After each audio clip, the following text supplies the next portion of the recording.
tardes. Esta es una de las entrevistas que forman parte del D-Festival Challenge que el Students' Council de Design for Change ha lanzado esta semana.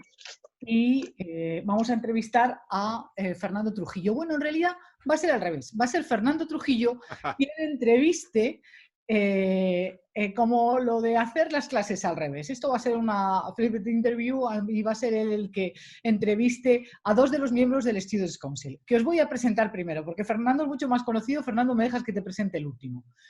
Por Os voy a supuesto. presentar a Celia. Celia es de España, es una de las miembros del Students' Council y es una futura periodista. Lo que más le gusta es escribir. De hecho, está preparando dentro del The Festival of Change un taller para hacer uno de estos sábados sobre escritura creativa. Felipe es de Bolivia, pero vive en Chile. Y a Felipe lo que le gusta, y esto lo tiene en común con Fernando, aparte del fútbol y del monopatín, del skate, lo que le gusta es jugar con su móvil, con su celular, que dice él. Y digo que lo tiene en común con Fernando porque pasando a presentar a Fernando, que aparte de ser profesor en la Universidad de Granada, ejerce en Ceuta, vive en Algeciras, que todo eso me lo sé, que está en Grupo Conecta 13, en el de acción, en el de Estudios para Acción Social. Lo que a lo mejor no sabe todo el mundo es que es la única persona que yo conozco que en 10 minutos es capaz de escribir el guión de un vídeo, hacerlo con un teléfono móvil, ponerle música, subtítulos. Lo único que no se te da bien es maquillar, porque yo salí con unas ojeras, pero lo demás, en 10 minutos, con un teléfono móvil. Así que, Felipe, si tienes alguna duda sobre cómo utilizar tu teléfono móvil, que sepas que Fernando es tu hombre, porque lo sabe hacer fantásticamente bien. Y no nos vamos a demorar más. Empezamos, Fernando. Bueno, pues en primer lugar, muchísimas gracias por esta oportunidad, porque tú dices, bueno, Fernando es un poco más conocido, pero quieres decir ahora. Es decir, ¿dónde llegarán Celia y Felipe? Pues no lo sabemos. Entonces estamos aquí con la oportunidad de hablar con dos personas muy interesantes que van a tener la oportunidad de construir un nuevo mundo. Entonces, esto es realmente un auténtico placer y una oportunidad estupenda. Veréis, me gustaría, si me lo permitís, Felipe, Celia y Mónica, empezar nuestra conversación con un recuerdo hacia todas las personas que en este momento, a principios de junio del 2020, están pues muy preocupados por el COVID-19 y por todos aquellos que han estado enfermos y se han recuperado, o por todos aquellos que nos han dejado por el camino y que han fallecido. Entonces me gustaría empezar con un fuerte abrazo para todos ellos, que en el fondo es también un abrazo para nosotros, porque vivimos un tiempo de pandemia. Es decir, una enfermedad que se ha extinguido, que se ha expandido por todo el mundo. Y me gustaría empezar, sin hablar de nada muy trascendental, preguntando a los dos, Felipe y Celia, ¿cómo estáis y cómo está vuestra familia y cómo veis vuestro entorno en relación con la pandemia? Celia, tú vives en Madrid, ¿verdad? Sí. ¿Y qué tal? ¿Cómo ves la situación? Pues en mi entorno de momento estamos todos bien y la verdad es que sí lo veo bien, pero sí que me preocupa un poco al ver a la gente andando y hay gente sin mascarillas o gente en las terrazas y la distancia de seguridad no se cumple.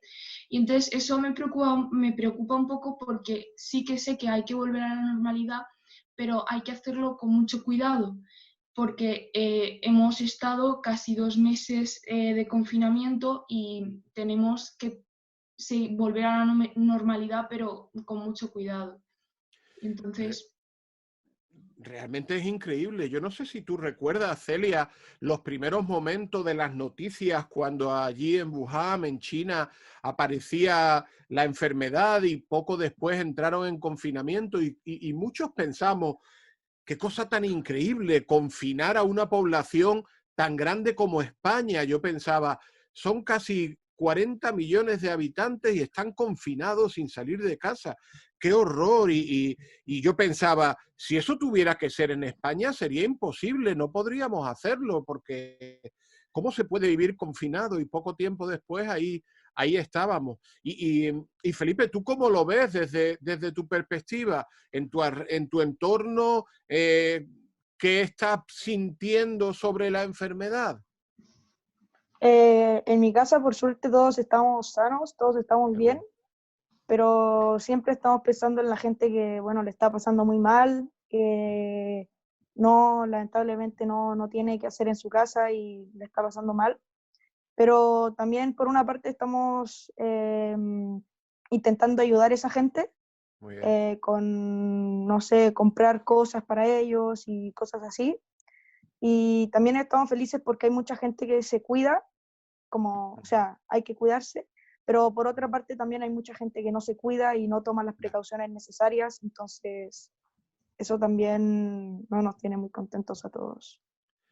Y sin lugar a dudas es un momento de altísima responsabilidad. Es decir, nuestro futuro más inmediato depende de lo que hagamos nosotras y nosotros cada día. No sé si conocéis la expresión efecto mariposa. ¿Habéis escuchado alguna vez esta expresión? Efecto mariposa. Un poco por encima.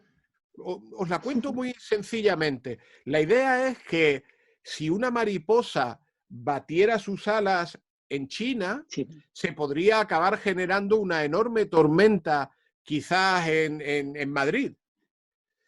Fijaros, un pequeño virus salta de un animal al ser humano, aparentemente en un mercado en Wuhan, y en realidad muy pocos meses después estamos preguntándonos si en Madrid o si en Bolivia o si en Perú o si en América Latina estamos bien. En realidad todas nuestras acciones generan un efecto mariposa. Esto se puede ver como una preocupación, ¿no? Pero también se debe ver como una responsabilidad. Todos construimos el mundo. Es más, esta conversación que nosotros estamos teniendo, en el fondo, va a cambiar algo en el mundo. Pero no sabemos qué. Esa es la magia de esto que estamos haciendo.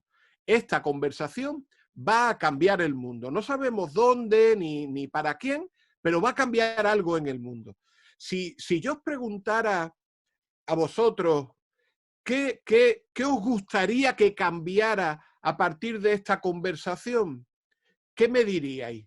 ¿Qué es lo que ahora mismo os preocupa más? ¿Aquello en lo que os gustaría incidir? ¿Aquello que os gustaría transformar? Felipe, ¿te animas tú a decir algo que te tenga realmente preocupado y que tú dijeras, si yo pudiera con esta conversación, cambiaría esto? Sí, me gustaría, como por ejemplo, crear un poco de conciencia, tal vez, como para la gente que no se está dando cuenta de que hay mucha más gente que le está pasando peor que uno y que realmente, como todos somos una sola sociedad, tenemos que ayudar a todos para todos salir adelante, porque como dijiste tú, este año o todo lo que está pasando define lo que va a pasar con todos nosotros, así que creo que es importante que todos nos mantengamos juntos y salir adelante. Bueno, esa idea de todos somos una única sociedad, ¿no? Esa idea Ubuntu me parece Preciosa. precioso, me parece trascendental, ¿no? Porque es decir, yo estoy vinculado contigo, aunque haya un océano por medio, pero lo que te pase a ti me afecta a mí y al contrario. Celia, ¿qué nos dirías tú? ¿Qué te gustaría cambiar con esta conversación? Yo preocupaciones tengo muchas sobre el mundo, sobre los problemas, que hay en el mundo, pero yo destacaría dos. El del coronavirus, porque sí que es verdad que hay gente que lo está pasando muy mal y hay veces que solo pensamos en nosotros mismos, en cómo nos está afectando a nosotros y no pensamos en cómo a lo mejor les está afectando a los demás. Porque hay mucha gente que a lo mejor están confinados y no lo están pasando bien y eso es lo de menos. Puede que haya gente que lo esté pasando mal porque tenga un familiar o porque ellos mismos tengan coronavirus. Y luego la otra preocupación que tengo, sobre todo, es sobre este movimiento que está habiendo ahora, que es Black Lives Matter, que es, o sea, mi preocupación es sobre el racismo, porque sí que tampoco tengo, o sea, me he informado, pero tampoco sé exactamente los hechos porque no estoy en América ni nada. Pero sí que me parece que es importante verlo, es importante saber que esto sigue pasando en el mundo y que estamos en el siglo XXI y que todavía pasa esto y que no debería ocurrir. Realmente lo que estamos viendo en Estados Unidos, que además, de alguna manera, solo es la punta de un iceberg que existe en muchos países y en muchos planos, pero lo que estamos viendo en Estados Unidos yo creo que nos tiene a todos absolutamente sobrecogidos, desde las imágenes en Minneapolis y cómo se ha extendido la protesta. Y nos recuerda a todos que no vivimos en el mejor mundo posible, aunque sí estamos en el intento de la construcción del mejor mundo posible. Yo, que no pertenezco a la organización de Design for Change, pero que sí la conozco lo suficiente a través de Mónica, de Kiran y de muchos otros amigos y amigas, me gustaría de alguna manera saciar un poco mi curiosidad, si me lo permitís. Me gustaría preguntaros cuál es vuestro primer recuerdo de formar parte de algo como Design for Change, que es un movimiento utópico, un movimiento de transformación, un movimiento de reconocer que no vivimos en el mejor mundo posible, pero también de afirmar que no estamos dispuestos a que siga siendo un mundo imperfecto. Entonces, ¿cuál es vuestro primer recuerdo de contacto con Design for Change? ¿Celia? Yo el Design for Change lo hacemos una semana en el colegio, pero lo hacemos en primaria. Ahora que estoy en la ESO ya no lo hacemos, lo que es una pena. Pero mi primer recuerdo sobre todo es el de en la cultura general. Hicimos un proyecto de cultura general y entonces era ir preguntando, o sea, era intentar que las personas tuvieran más cultura general, al menos en Madrid. Pero también hay otro proyecto que no ha sido, o sea, no es mi primer recuerdo tanto, pero es como el que más me ha marcado, que fue un proyecto de la edad, de la tercera edad. Ajá. Y vimos que estaban muy solos, entonces decidimos ir a una residencia que teníamos al lado y jugar al bingo, al parchís y hacer actividades con ellos y así de esta forma podrían estar al menos unos días más acompañados y eso les ayudó mucho. Qué bueno, qué bueno. El de Divercultura, Fernando, el de Divercultura era muy divertido, porque hicieron un tablero de mesa, que yo recuerdo en aquel proyecto, e iban preguntando a los madrileños sobre cuestiones de cultura general de Madrid. Seguro sobre que alguno... cuándo se construyó no sé, había todo tipo de preguntas. La Plaza Mayor, quién construyó la Puerta del Sol, había todo tipo de preguntas. Ese fue muy divertido, ese le conozco yo. Sí, sí. Seguro que algunos lo pusieron en algún aprieto, ¿eh? Seguro, seguro. A más de uno. Al hilo de ese proyecto que ha comentado Celia, luego os enseñaré una palabra que es importante, ¿vale? Pero primero tengo curiosidad porque nuestro amigo Felipe nos cuente su primer contacto o su relación con Design for Change. ¿Me la contaría, Felipe? Sí, sí. Yo era en la primaria cuando una mamá de un compañero de mi curso nos presentó todo el proyecto de Design for Change, lo interesante que era. Y todos los miércoles a las últimas 2 horas nos centrábamos en hacer nuestro proyecto de Design for Change, que era en el colegio, que era mantenerlo más limpio, el colegio, ya que veíamos que había mucha basura, mucha gente que no lo cuidaba. También intentamos calmar una cosa que era que mucha gente molestaba a gente del colegio. Eso también lo intentamos crear en un proyecto y fuimos a Design for Change Chile, en una universidad, y pudimos como presentar nuestros proyectos y a la gente le gustó, y ese fue mi primer recuerdo de Design for Change, que lo tengo grabado en la mente.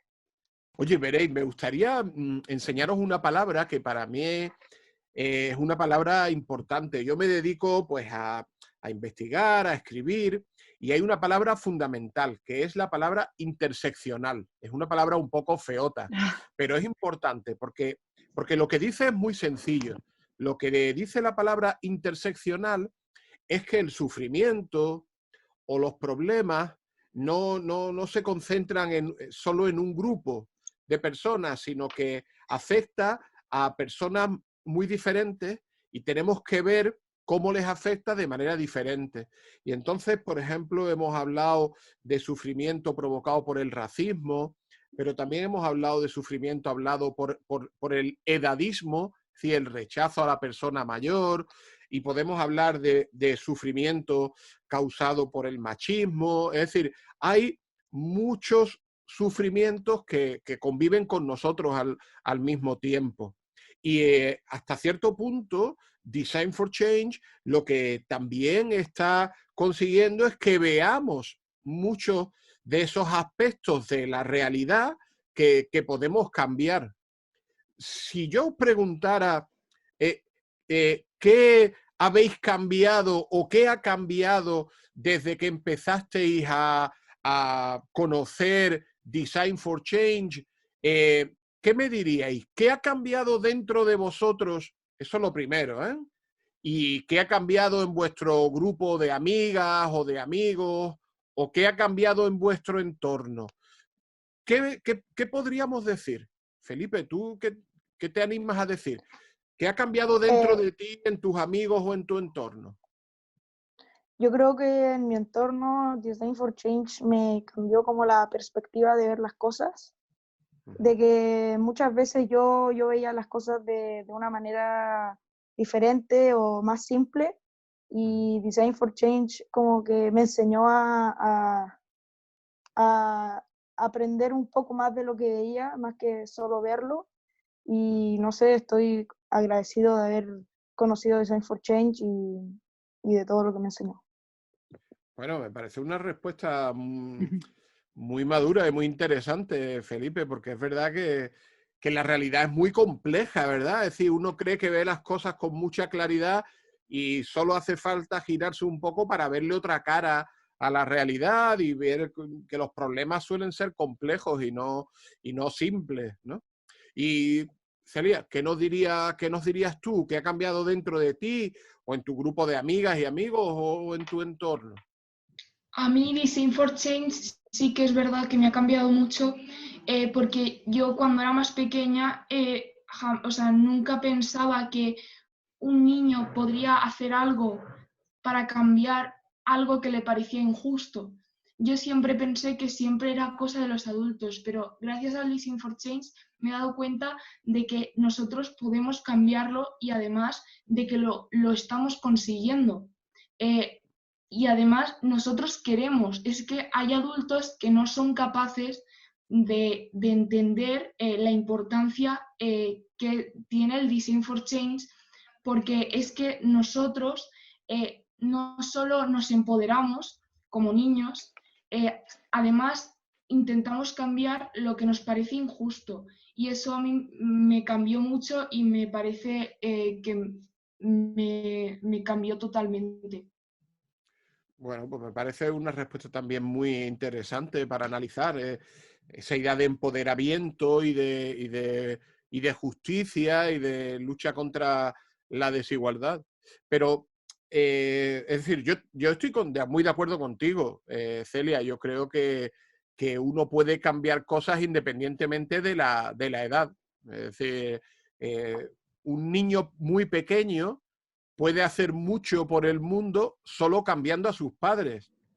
Es decir, haciendo que sus padres sean personas más amables, más risueñas y más felices, pues resulta que a lo mejor con un bebé de pocos días ya puede cambiar el mundo a través de sus padres y la felicidad que les puede aportar. O sea que no tiene nada que ver con la edad. Pero con la edad no, pero ¿y con la formación? ¿Creéis vosotros que es importante aprender para ser capaces de cambiar la realidad? ¿Qué papel juega en vuestra vida aprender más para poder cambiar más? Tengo yo curiosidad con eso. Celia, ¿tú en qué curso estabas? Que no recuerdo. ¿Era la ESO, lógicamente, pero? Sí. Segundo de la ESO. Segundo de la ESO. ¿Y crees que es importante seguir formándote y seguir aprendiendo para cambiar el mundo? Totalmente, porque si no sabes lo que está pasando en el mundo o lo que ha pasado, no puedes tener una idea clara sobre de qué forma puedes cambiarlo. Entonces, yo creo que la educación es algo vital, o sea, vital por ese simple hecho, porque necesitas conocer para poder cambiar. Estoy absolutamente de acuerdo contigo. Felipe, ¿en qué curso estás tú? Cuéntanos un poco qué estudias. Yo estoy en octavo Octavo. de la secundaria. Ajá. Y la verdad es que en relación a la pregunta, yo creo que Sí. como Celia, la educación es la base de la vida al final, porque sin educación, yo creo que alguien con educación y con una buena vista sobre la vida puede llegar más lejos que alguien sin educación y sin mucha perspectiva. Y por eso digo de que la educación te puede llevar a muchas partes y a cambiar las cosas. Bueno, pues una vez que habéis dicho esto ya los dos, ahora ya podemos cotillear un poco. Ahora quiero que me digáis algo sencillo. Lo que más os gusta de vuestro cole, de vuestro instituto, de vuestro centro, y también lo que menos os guste. Esto no lo va a ver nadie, o sea que vosotros hablad con relajación. Nadie de vuestro cole, no lo va a ver nadie de vuestro Esto colegio. va a ser una cosa muy discreta, ¿vale? Nadie. ¿Qué es lo que más os gusta de vuestro centro y de ir al cole, a la escuela, a vuestro espacio académico y aquello que menos os gusta? Venga, una de cal y otra de arena, a ver qué me decís. Venga, Felipe, que ha sido el último en hablar, venga, al ataque. A ver, a mí yo creo que lo que más me gusta de ir al colegio, no sé, es ver a la gente, a mis amigos, que al final es gente que veo yo todos los días, o sea, veía en normalidad. Y es algo que extraño mucho igual porque es gente que al final te gusta estar con ellos y son tus amigos, entonces estás feliz. Pero también me gusta aprender de algunas materias, hay otras que no me gustan tanto, entonces me cuesta más estar atento. Y algo que no me gusta mucho es las tareas, no puedo con las tareas. O sea, hago, pero ya después mucho es problemático. Yo creo que voy a proponerle a Design for Change un proyecto para acabar con las tareas. Con las tareas.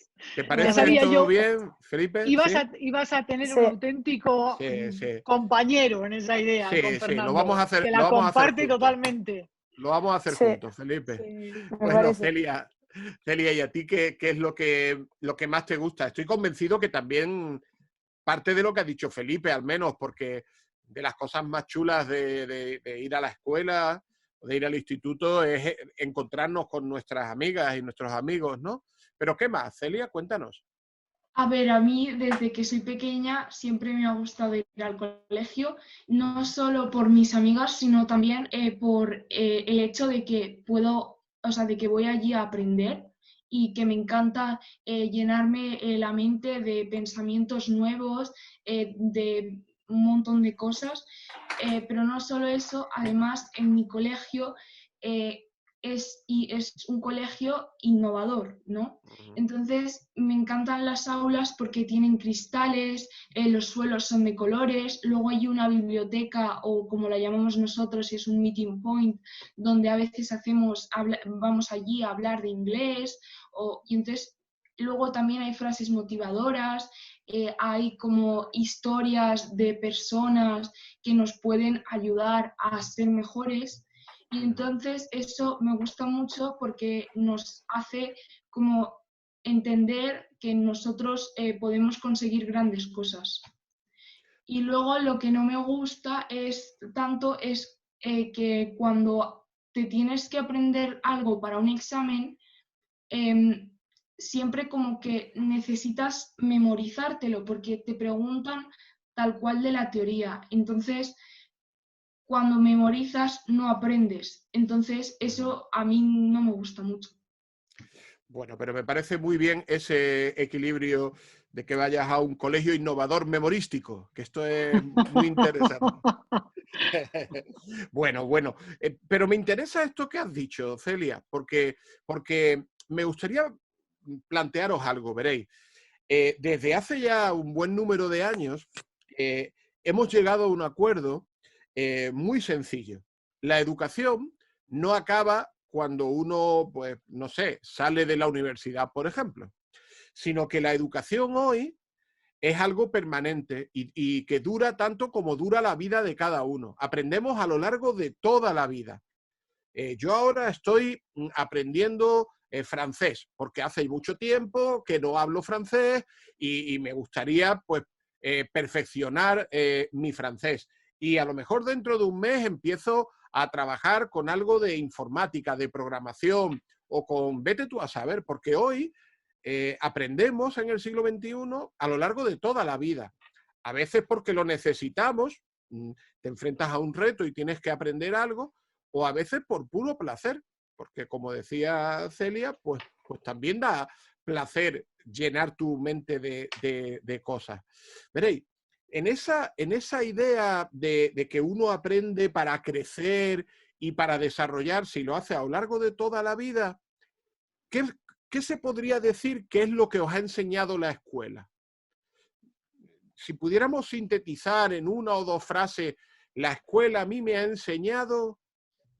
Entonces tenemos que ir un poco más allá de estar con mis amigos, porque eso se puede estar en una calle o en una plaza. ¿Qué os ha enseñado la escuela? ¿Qué os ha ayudado en vuestro proceso de crecimiento? A mí la escuela me ha enseñado muchos valores que obviamente mis padres también me estaban enseñando, pero gracias al colegio como que lo ponían de una manera más didáctica a través de cuentos, fábulas, historias, vídeos, y entonces gracias a eso ahora tengo unos valores que a lo mejor no tendría si no hubiera ido a ese colegio. Muy bien, me parece muy interesante. Y Felipe, ¿qué te ha enseñado a ti en concreto la escuela? ¿A qué te ha ayudado en tu crecimiento?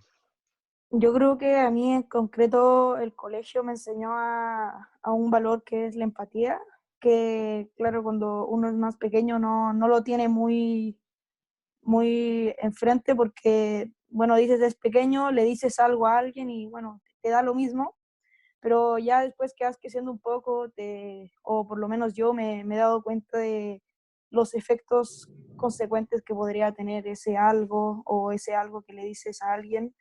Y yo creo que la empatía es algo que aprendí mucho en el colegio, por encima de otros valores y eso.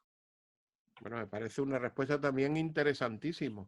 La empatía es el más humano de los sentimientos, porque porque literalmente significa ponerse en la piel del otro, o ponerse en los zapatos, como dicen los anglosajones, los zapatos del otro.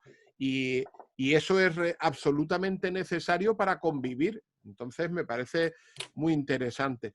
Veréis, y si ahora ponemos cara a cara la escuela con la experiencia de Design for Change, ¿qué os gustaría que hiciera la escuela para parecerse un poco a Design for Change?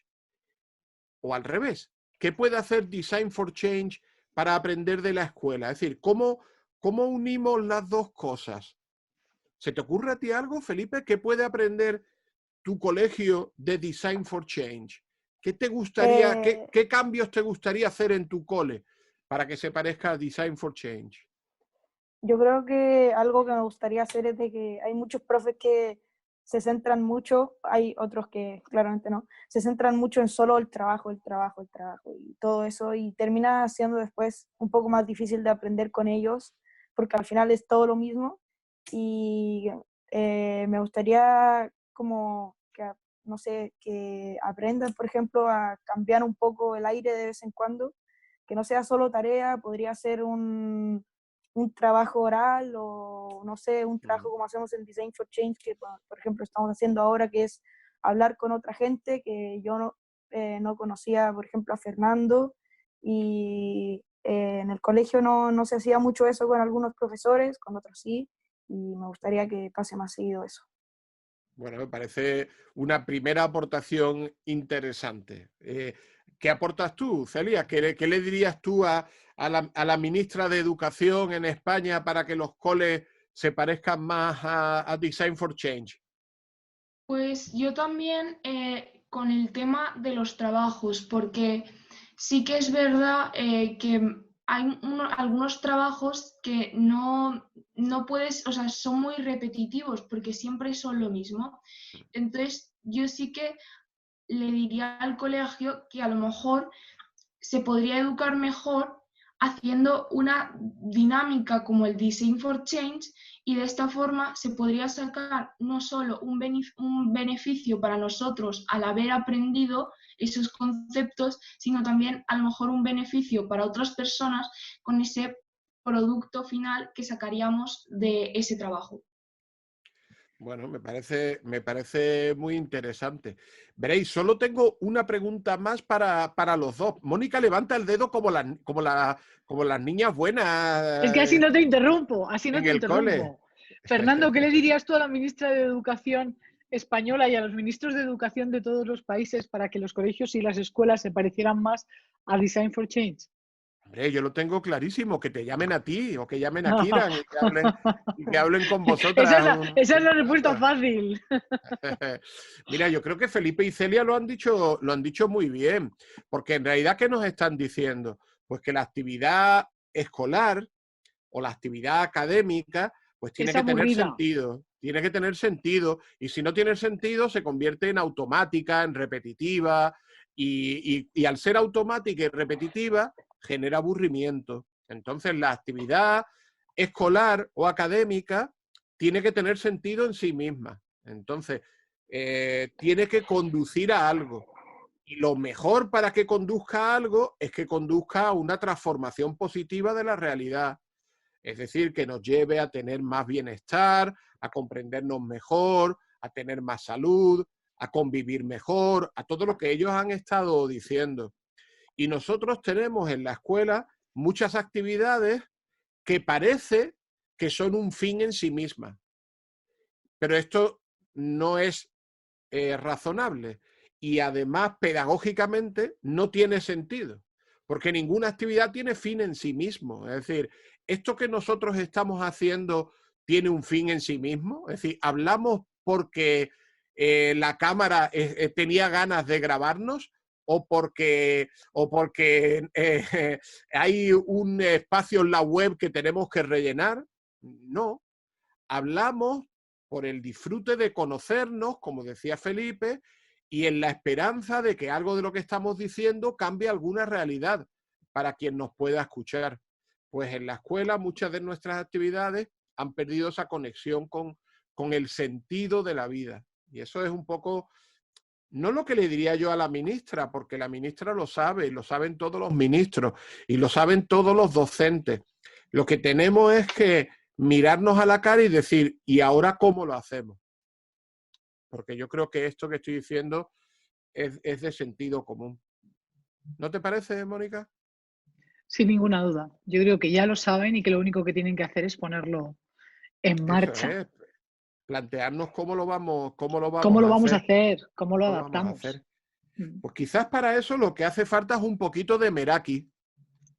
Yo creo que hace falta un poquito de Meraki. Celia, ¿tú tienes Meraki ahí en casa? ¿No? Felipe, No. Meraki, ¿tú tienes Meraki? No sé qué es Meraki, la verdad. Eso Yo es lo que yo tampoco. quería. Eso es lo que yo quería que me dijera y os voy a explicar qué es Meraki. Veréis, en cada idioma hay palabras que son, si no imposibles, sí muy difíciles de traducir. Y en griego hay una palabra, meraki, que no tiene una traducción sencilla al castellano, que es nuestro idioma, porque meraki es una manera de hacer las cosas. ¿Vale? Ya empezamos mal, porque es una manera de hacer cosas. ¿Y cómo es esa manera de hacer cosas? Es cuando uno hace algo con mucha pasión, con mucho amor, con muchas ganas y con mucha creatividad. Es lo que dicen los ingleses de pensar fuera de la caja. Pero Meraki es más que pensar. Meraki es hacer. Algo así como hacer fuera de la caja y con mucho amor, con mucho cariño. ¿A qué es difícil de traducir? Yo no encuentro ninguna palabra en castellano que recoja todo esto. Es simplemente Meraki, que además tiene un sonido muy bonito, como tantas palabras en griego. Pues veréis, yo ahora, para acabar mi tanda de preguntas, mi ronda de preguntas, os voy a preguntar una pregunta muy sencilla, que no tiene nada que ver ni con Design for Change, ni tampoco con la escuela, ni nada de nada. Os voy a preguntar por vuestra vida. ¿A qué actividad le dedicáis vosotros mucho Meraki? Es decir, ¿qué hacéis con ganas, con cariño, con pasión, también con ese puntito de creatividad? ¿A qué le echáis en vuestra vida unas gotitas de Meraki? Celia, ¿se te ocurre algo? Bueno, a ver, yo siempre intento pues echarle todo el amor y toda la creatividad y toda la pasión a todo lo que hago, pero se diría que o a pintar o a lo mejor hacer skateboard, porque son dos actividades que me gustan mucho y entonces sería eso, porque me gusta mucho ir creciendo poco a poco, ir mejorando, tanto pintando como con el skateboard, y pues eso sería eso a lo que le echaría a Meraki. Pues ya tenemos tu primera actividad de Meraki, la pintura y el skateboarding. Y Felipe, ¿tú a qué le echas un poquito de Meraki? Cuéntanos. Yo creo que a lo que más le echaría a Meraki es al deporte, ya que es una cosa que me gusta mucho. Hay unos deportes que me gustan más que otros, pero en general me gusta darle muchas ganas al deporte porque al final te sientes mejor dándolo todo que no haciendo nada. Entonces, por eso me gusta hacer eso con pasión y poco de creatividad si quieren hacerlo así. Pero... Bueno, en el deporte hay mucha creatividad, ¿eh? Sí. Cuando Messi regatea, ve espacios abiertos donde no lo ve nadie, ¿eh? Es decir, Messi es una persona profundamente creativa y los grandes deportistas realmente ven opciones donde los demás ven limitaciones y eso también es creatividad. Pues veréis, yo quería acabar por esta pregunta para pediros algo para el futuro. Os voy a pedir un favor para el futuro. Y ese favor que os voy a pedir para el futuro es que cojáis en vuestro interior ese Meraki que le echáis al deporte o a la pintura o al skateboarding, que también es un deporte, pues que cojáis esa sensación de Meraki esa sensación difícil de traducir y que solo tenemos la palabra griega para hablar de ella y la utilicéis para la vida y que a medida que vayáis caminando por la vida lo hagáis siempre desde la fuerza que os da el meraki que dedicáis a esas actividades. Veréis, un buen amigo mío que se llama Antonio Rodríguez de las Heras dice que la utopía es una necesidad para salir del presente, porque a veces el presente no es el mejor de los presentes posibles, no es el que más nos gusta, pero tenemos que mirar para construir otros presentes que están por llegar, son el porvenir. Bueno, pues yo os voy a pedir que para construir ese porvenir utilicéis el meraki, que es lo que os va a hacer gente poderosa y al mismo tiempo gente empática y gente cívica y gente que vive con los demás, pues con amor y compasión. Eso es lo que yo os quería decir hoy y lo que os quería preguntar hoy. Pero no sé si tendréis alguna pregunta que queráis hacer o si Mónica tiene alguna pregunta que quiera hacer. Yo ya guardo silencio hasta que vosotros me digáis. Yo sé que ellos tienen preguntas para ti y yo también. Así que todavía nos queda un ratín. Venga, al ataque. Celia, Felipe, ¿quién tiene una pregunta para Fernando? Yo, bueno, si quieres tú primero, Felipe. No, me da lo mismo, pero como quieras. ¿Nos lo rifamos? No, tú primero. Venga, Ayer Felipe, lánzate. Estábamos investigando un poco sobre Fernando con mi familia y nos dimos cuenta que escribía obras. Y una de mis preguntas era, ¿con qué te inspiras para hacer tus obras? ¿O de qué te inspiras para hacer tus obras? Pues te voy a contar dos secretos. Te voy a contar en qué me inspiro y después te voy a contar el otro secreto. ¿Vale? El primero es en qué me inspiro. Bueno, pues me inspiro en la realidad, en lo que hay a mi alrededor y también en mis ganas, igual que vosotros, de cambiar lo que hay a mi alrededor. Todos tenemos la responsabilidad de contribuir, aunque sea un poquito, al bienestar de todos los demás. Y entonces en lo que yo me inspiro es en intentar pues hacer un poquito más felices a las personas que tengo a mi alrededor a través de lo que yo escribo. Porque en realidad cuando pienso en qué consiste mi actividad, pues yo sobre todo soy una persona que escribe. Y a veces también hablo, como ahora cuando me dan la oportunidad de hablar, pero sobre todo, buena parte del día yo me lo paso escribiendo. Y ahora el secreto. El secreto es que hay dos Fernandos Trujillo. Entonces tú me tendrás que decir a cuál de los dos le has preguntado esa pregunta. Si al que escribe novelas o al que escribe artículos de investigación. Porque si es al que escribe novelas, ese es un novelista madrileño que tiene el pelo largo. Y ahora te voy a contar el secreto. No soy yo. Pero yo escribo otro tipo de textos que son sobre todo artículos de investigación o libros de investigación. Y para eso pues me inspiro, como te he dicho, en intentar cambiar lo que veo a mi alrededor. ¿Te parece bien esa respuesta? ¿Sí? Me parece perfecto. Muy bien, Felipe. Y Gracias, Celia, ¿tú tienes? Gracias a ti. ¿Tú tienes alguna pregunta?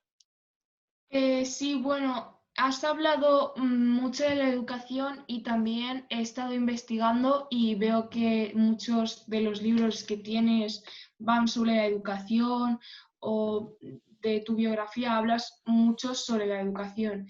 Entonces quería preguntarte ¿qué piensas sobre la educación actual o cuál es tu sentimiento hacia la educación? ¿Qué es lo que sientes con la educación? Bueno, pues fíjate que esta pregunta me la he hecho yo con frecuencia. Es decir, ¿qué pienso sobre la educación actual? ¿Y por qué me hago esta pregunta con frecuencia? Pues porque hay mucha gente que cotidianamente, que diariamente, pues le gusta afirmar que tenemos una mala educación. Y yo pienso que tenemos la mejor educación que hemos tenido nunca. Hasta mañana.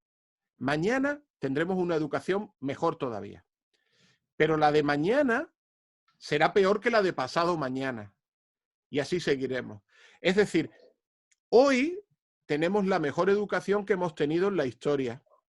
Nunca hemos tenido más recursos para aprender, nunca hemos podido estar más conectados, nunca hemos sido más conscientes de lo importante que es aprender y de lo importante que es educar. Y nunca hemos destinado, como humanidad, más recursos a aprender y a educarnos. Entonces tenemos la mejor educación que hemos tenido nunca. Pero eso no significa que tengamos la mejor educación posible. Hay muchos lugares del mundo donde no llega una maestra o un maestro para enseñar, donde si hay un maestro o una maestra no tiene recursos para enseñar, donde las familias no tienen recursos para vivir bien y para aprender. Es importante no tener hambre, no tener sueño, no tener enfermedad. Entonces, tenemos la mejor educación que hemos tenido nunca, pero al mismo tiempo tenemos que ser muy conscientes de que tenemos que seguir luchando por tener la mejor educación posible. En todos los países, desde Bolivia, Chile, Perú y Guatemala, hasta Madrid, o hasta España, o hasta India, donde está Kiran. Entonces, lo que tenemos es que asumir una visión global de que, como decía antes Felipe, todos somos uno. Y que yo tengo que luchar porque haya la mejor educación posible en India y también en un barrio en Madrid o en Barcelona. Y esa es, pues, bueno, parte de mi preocupación, intentar aportar algo para que desde lo que tenemos, intentar llegar a la utopía, a la mejor educación posible. ¿Sí? ¿Te parece bien, Celia? Sí. Bueno, pues ahí seguiremos hasta que tú llegues y entonces yo ya te doy a ti la antorcha olímpica y seguís Felipe y tú. ¿Alguna otra pregunta tenéis? Felipe, Celia. Yo tengo otra que he visto que has estudiado filología inglesa, luego también que eres educador, todo lo de la Universidad de Granada, y he visto muchas cosas en las que has trabajado, y entonces me interesa mucho qué es lo que más te gusta de tu trabajo. Bueno, lo que más me gusta de mi trabajo es estar con mi alumnado en el aula y pasármelo bien. Yo tengo detrás de mí una columna entera de juegos de mesa y trabajo en una facultad de educación. Y entonces me encanta, por ejemplo, llevar mis juegos de mesa y jugar a ellos y analizarlos para ver cómo podemos utilizar juegos de mesa para enseñar en el cole. Me encanta diseñar proyectos con ellos. El año pasado, por ejemplo, hicimos un proyecto muy bonito porque nos dimos cuenta de que en la Wikipedia, que es la gran enciclopedia de la humanidad, probablemente el proyecto más grande que ha abordado nunca la humanidad para recoger el conocimiento, pues en la Wikipedia había muy pocas educadoras, con A, muy pocas mujeres educadoras, mientras que había un enorme número de hombres educadores. Y entonces, junto a mis estudiantes de la Facultad de Educación, hicimos una campaña para incluir en la Wikipedia perfiles de educadoras que la historia había tapado, porque la historia ha tapado a la mujer durante muchísimos años y ahora también. Entonces, ¿qué hicimos? Le quitamos la tapa a la historia y miramos y estaba lleno de mujeres interesantísimas que habían hecho aportaciones muy, muy valiosas a la educación. Entonces, ¿qué es lo que más me gusta de mi trabajo? Pues entrar en mi laboratorio. Y mi laboratorio es mi clase, donde me reúno con mi grupo de estudiantes a pensar, a imaginar, a ver qué podemos hacer. El último proyecto que hicimos antes del confinamiento, pues en realidad fue un proyecto vinculado con la ciudad. consistía en descubrir dónde hay puntos en la ciudad donde podríamos aprender y que por tanto tienen que ser visitados y tenemos que reunirnos en torno a esos puntos para aprender la historia de nuestra ciudad. Era un trabajo de mapeo, de escribir sobre el mapa los puntos de interés que todo ciudadano puede utilizar para aprender. Pues ese tipo de cosas son las que yo hago en mi pequeño laboratorio. Yo no soy químico ni físico, pero tengo un laboratorio que se llama mi aula. Y ahí es donde yo más disfruto. También disfruto mucho hablando aquí con vosotros, o leyendo o escribiendo, pero mi aula es como el gran espacio de la magia. Es mi pequeño Hogwarts particular. Y allí pues invocamos a Harry Potter y a la señorita Granger y a todos los demás y hacemos magia al mismo tiempo que nos preparamos para ser maestras y maestros en el futuro. ¿Te ha parecido bien? ¿Sí? Sí. ¿Que vas a venir algún día a mi aula? ¿Os vais a venir los dos? Felipe, Celia, ¿sí? Yo también. Algún día. Yo también Hombre, voy.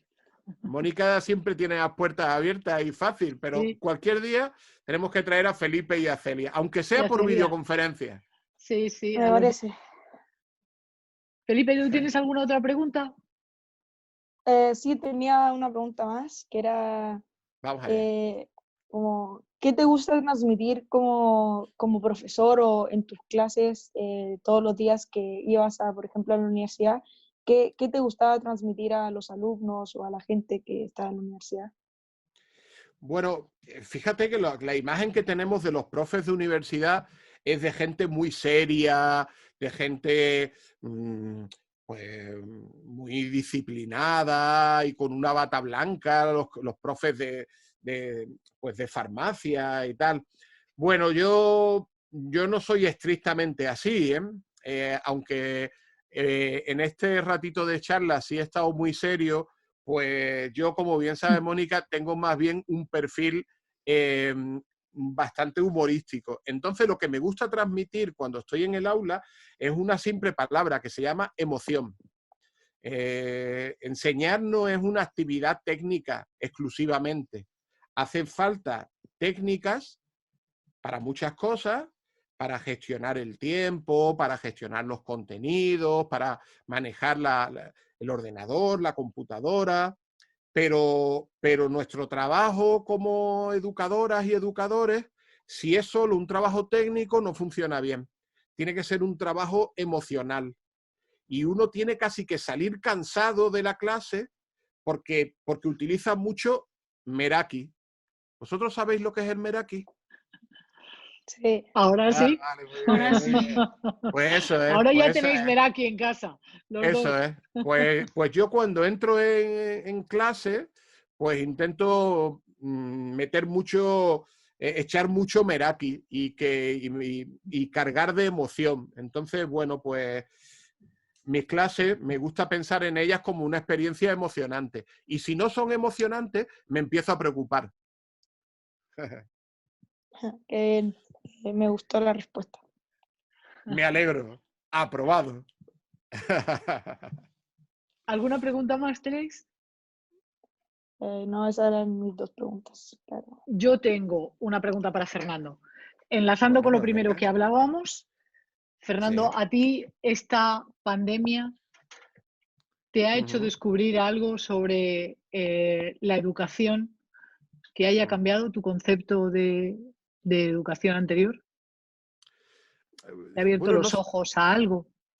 no sé si que me haya cambiado, no sé si que me lo haya cambiado, pero sí es verdad que yo creo que la palabra fundamental, hay muchas, ¿no? Preocupación, esperanza, hay muchas, pero en educación la gran palabra son dos, pero en realidad es como la misma moneda y sus dos caras, son igualdad y equidad, ¿no? Yo creo que lo que esta pandemia nos ha demostrado es que no afecta a todos por igual, sino que cuando decidimos cerrar los colegios, que fue el 14 de marzo, acá en España, pues nos dimos cuenta de que el 16, cuando se abrieron virtualmente, no, había niños que no estaban. Había gente que faltaba en la escuela virtual y no estaban malitos, no estaban malitas, aparentemente estaban bien y no estaban porque la carretera estaba cerrada para ellos, porque el colegio estaba cerrado para ellos y la llave mágica, que era un dispositivo electrónico, acceso a la red u otras condiciones de vida, pues no las tenían. Y yo creo que todos los que trabajamos en el ámbito de la educación creo que hemos concluido que la escuela está montada sobre un déficit de igualdad. Y al mismo tiempo la escuela no ha sabido aportar equidad. Es decir, no ha sabido aportar lo que no viene de la familia ni de la sociedad para que todos podamos alcanzar niveles de bienestar como nos merecemos. Entonces, para mí, Mónica, yo creo que la gran crisis, además de la sanitaria, lógicamente, ¿no?, de la enfermedad y la salud, la gran crisis que estamos viviendo es la crisis de la desigualdad. El día 16 se abrieron las puertas de la escuela virtual en España y en muchos otros países del mundo y faltaban muchos niños. Y era porque la desigualdad les había de repente cortado la vía de acceso a la escuela. Esa sería sí, opino lo mismo. Creo que es creo que ya lo sabíamos, pero tenía menos impacto cuando las escuelas estaban abiertas y los centros estaban abiertos. Y en cambio estos 2 meses nos han puesto de relieve que efectivamente no tenemos trabajada la igualdad y la equidad, como tú dices, como deberíamos, para evitar que eso pase. Y ahora llega el cómo lo vamos a paliar, porque a esos niños y niñas no hay que dejarles atrás, hay que cogerles de la mano y traerles al punto en el que están los demás. Y eso exige un esfuerzo por parte de toda la comunidad educativa que tenemos que llevar a cabo. Así que sí, estoy contigo. Sí. Por toda la sociedad, porque yo creo que lo ha dicho Felipe estupendamente, todos somos uno. Entonces los ayuntamientos tendrán que pensar en nuestros menores y en cómo cuidar de ellos.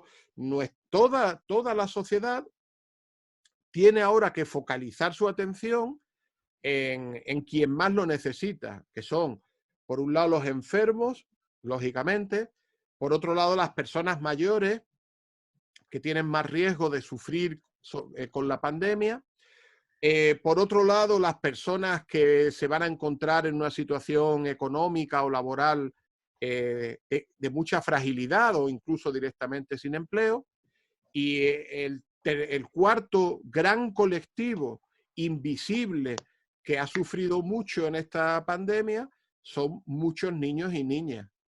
Y están invisibles, no hay un colectivo, no hay un grupo, una asociación que levante la mirada y diga, aquí hay niños que llevan sin aprender nada en España desde marzo del 2020. ¿Qué vamos a hacer con ellos? Esta es la gran preocupación que deberíamos tener todos en educación. Sin duda. Y yo tengo otra pregunta para ti. Vamos allá. ¿Qué les dirías a estos 2 fantásticos estudiantes que son miembros del Students' Council como representantes del Students' Council? ¿Qué crees que es lo más importante para ellos? ¿Piensas que están representando a un montón de niños del mundo entero? Es una responsabilidad el poder decirle algo a ellos y me equivoque, vaya yo a equivocarme y le digan al council, bueno, que dice Trujillo que, pues, veréis, Felipe, Celia, yo lo primero que os diría es que os mantengáis siempre fieles al diálogo comprensivo, a ese diálogo empático, como decía también Felipe, a construir siempre en el diálogo con la otra persona puentes y lazos de unión que nos permitan encontrarnos. Porque ese diálogo constructivo y comprensivo del otro es el fundamento de la humanidad, es el fundamento de la cultura, es el fundamento de la convivencia, es el fundamento del vivir juntos en ciudades. Y todo gran avance del ser humano es ese diálogo comprensivo. ¿Sabéis lo más importante para un grupo de investigación qué es? Pues lo más importante no es lo que sabe una persona, el investigador principal, sino la cantidad de veces y la calidad de las conversaciones que ese grupo habla. Y cuanto más habla, y cuanto más se entienden los unos a los otros, más fuertes somos para construir algo importante. Imagino que muchas personas os dirán cosas muy inteligentes y muy valiosas. Lo que yo os digo es muy sencillo. Sed fieles siempre al diálogo comprensivo. Poneros en la piel del otro, hablarle y escucharle, escuchar mucho, escuchar en silencio, hacer esto de la escucha profunda, ¿no? Pensad bien lo que os dice el otro y a partir de ahí crear puentes para intentar encontraros con él. Y con eso después llega el empoderamiento que decía Celia o la creatividad que decía Felipe. Pero la base de todo es el diálogo comprensivo. Gracias, Fernando. Bueno, Pues gracias a ti, Mónica. ya hemos acabado. ¡Hala! Yo quiero despediros. Fernando os enseñaba una palabra y yo quiero enseñaros otra. Esta no es griega, es hebrea. Me la enseñó nuestra partner de Israel hace muchos años y no lo tenemos tampoco en castellano. No tenemos una palabra que defina el orgullo por lo que han hecho los demás. En hebreo se dice najes. Y najes es lo que yo siento en este momento, el orgullo por cómo habéis hecho esta entrevista, que ha sido fantástica, y quiero daros las gracias por ello. Así que con este najes que estoy sintiendo, muchísimas gracias a los tres. Gracias a Celia y a Felipe. Yo creo que quien ha establecido el tono de la conversación ha sido el altísimo nivel y la madurez de las respuestas de Celia y Felipe. Ha sido un placer conoceros a los dos, Celia y Felipe, y por supuesto un placer y un honor compartir un ratito contigo, Mónica, ya lo sabes. Mío, Fernando. Felipe, Celia, muchísimas gracias a los dos. Muchas gracias, Fernando y Mónica, y adiós, Celia. Nos vemos y que estén muy bien en sus casas y cuídense mucho. Cuídate Igualmente. Mucho. Adiós. Muchas gracias por la oportunidad y un placer haberte conocido, Fernando. Y pues Mónica y Felipe, pues nos vemos en otra reunión del DC for Change. Adiós, Celia. Muchas gracias. Chao, chao. Adiós. Nos vemos.